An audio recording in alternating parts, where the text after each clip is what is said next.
गुरुदेव के चरणों में मेरे हृदय से प्रेम भरा प्रणाम। प्रभु, जो कल रात आपने कहा कि आप लोग जो है मेरे साथ जुड़ के साधना करने के लिए सिर्फ मौन बैठेंगे, तो मैं 10:15 बजे बिल्कुल मौन बैठ गई थी। तो मैं लगभग 12 बजे तक मौन बैठी थी। तो गुरुदेव, बीच में जो एक्सपीरियंसेस हुआ, मुझे पहले हृदय पे आप दिखे, उसके बाद हृदय बड़ा होने लगा और आप ऊपर की ओर जाने लगे, और देखते ही देखते आप जो है इतने सारे आपके चेहरे हो गए, सिर्फ चेहरे ही चेहरे थे, हजारों करोड़ों इतने अनगिनत चेहरे, पूरे ब्रह्मांड में छोटे छोटे आपके बहुत सारे चेहरे दिख रहे थे। और मैं उसी में खो गई पूरा। मेरे फुल बॉडी के एक एक कण में, एक एक अणु में आपका मतलब चेहरा दिख रहा था, और मैं उसे देख के प्रसन्न हो रही थी और पूरा उसी में विलीन हो रही थी। उसके बाद फिर जो है डायरेक्ट शून्य हो गया सब कुछ। मेरा हृदय भी शून्य, बाकी भी शून्य। बहुत देर तक उस स्थिति में रही। अचानक से लगा जैसे एक लाइन आ रही है जो लेफ्ट से आ रही, राइट को जा रही, राइट से आ रही, लेफ्ट को जा रही, जो आर पार कर रही है मुझे। इस तरीके से एक लाइन ऊर्जा की बनी, और मैं उसी में बहुत देर तक स्टे की। और उसके बाद प्रभु, मैं 12 बजे के बाद अपना ध्यान तोड़ी और फिर मैं आपको प्रणाम करके फिर सुन। प्रणाम आपको। इसे समझें, अधिकतर साधकों के साथ ऐसा होता है। जैसे मैंने अभी पहले समर्पण के बारे में बताया, उसी तरीके से मैं यहाँ समर्पण को पहले बता रहा हूँ, फिर इस अनुभव की बात करता हूँ। जैसे समर्पण, जब तुम गुरु के शरीर के प्रति समर्पित होगे, जब शरीर शरीर के प्रति समर्पित होगा तो तुम्हें शरीर ही दिखाई देंगे। फिर गुरुदेव का शरीर दिखाई दिया, वो ऊपर की तरफ जा रहा है। फिर अनगिनत शरीर दिखाई देने लगे, अनगिनत चेहरे दिखाई देने लगे। फिर तुम मन से समर्पित हुई, क्योंकि शरीर की तो सीमा है, वो एक लिमिट तक देख सकता है। मगर फिर तुमने पूरी पृथ्वी पर सभी को देखा। फिर सभी मेरा रूप है। फिर सभी में तुमने मेरे को देखा। वो फिर मन के प्रति समर्पण, तुम्हारे मन से मन के प्रति समर्पण, फिर आत्मा का आत्मा के प्रति समर्पण, ये अंतिम समर्पण। फिर वहां तुम्हें परम शून्य घटा, और वो परम शून्य घटता रहा और तुम उसमें बैठी रही। फिर अंततः तुमने अपने ध्यान को तोड़ा और मुझे प्रणाम करके तुम जो है डेली रूटीन में सोना था तो सोने चली गई। क्या होता अगर एक रात नहीं सोती तो? क्या होता अगर तुम ध्यान से नहीं उठती तो? क्या जरूरी था सोना?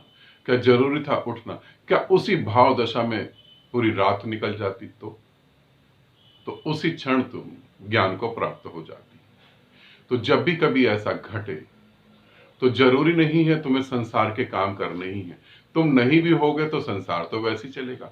एक दिन तुम इस संसार में नहीं थे तो भी संसार चल ही रहा था, कुछ रुका नहीं था।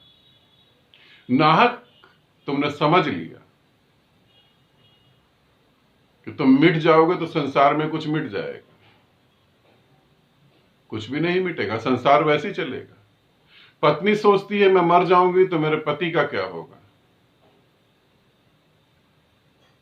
साल 1.5 साल भी नहीं बीतेगा, वो दूसरी शादी कर लेगा।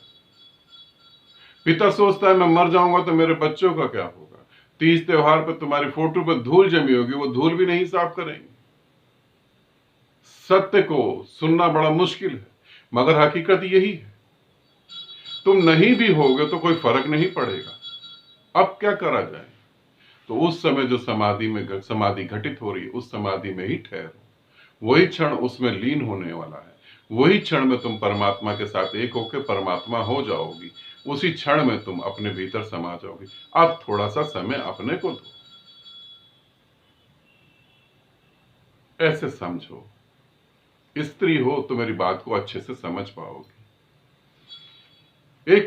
एक स्त्री शादी करती है, शादी करने के बाद उसके लिए उसका पति भी बहुत ज्यादा महत्वपूर्ण होता है। उसके सास, ससुर, नंद, भाभी सब महत्वपूर्ण होते हैं। अपने रिश्तेदार भी महत्वपूर्ण होते हैं, और पति के साइड के रिश्तेदार भी महत्वपूर्ण होते हैं। सब कुछ महत्वपूर्ण होता है।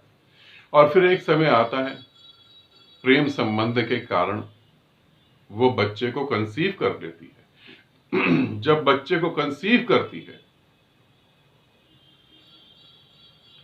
तो बच्चा ही महत्वपूर्ण होता है। बाकी सब गौण, बाकी सब गया काम से। फिर बच्चा ही महत्वपूर्ण होता है उस स्त्री के जीवन में, और कुछ महत्वपूर्ण नहीं होता। इसी तरीके से तुम संसार में जी रहे हो, सब कुछ कर रहे हो, मगर जब परमात्मा तुम्हें आलिंगन में ले ले, जब परमात्मा तुम्हें अपनी बाहों में भर ले, जब परमात्मा तुम्हें अपने हृदय में स्थान दे दे, पहली बात तो देता ही नहीं, और दे दे ये सौभाग्य की बात, फिर तुम परमात्मा में ही रमो, फिर तुम परमात्मा में ही रमो। क्यों छोड़ छोड़ तुम उसे वापिस भाग जाते हो बाहर? क्यों छोड़ छोड़ वापिस भाग जाते हो? फिर तुम परमात्मा में रहो। ठीक, आनंदित रहो, सदा खुश रहो। बहुत बहुत प्रेम आप सभी को।